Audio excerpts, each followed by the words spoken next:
Nagdeklara ng state of calamity ang bayan ng Lubo sa Batangas dahil sa epekto ng African Swine Fever. 17 sa 26 na barangay ang nakapagtala ng positibong kaso ng ASF.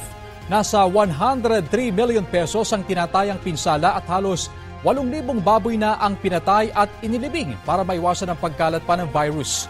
Kanselado na rin ang Anihan Festival sa susunod na buwan. Humihingi ngayon ng tulong ang mga apektadong hog raiser. Bagay na ginagawa naman daw ng paraan ng Lubo, LGU.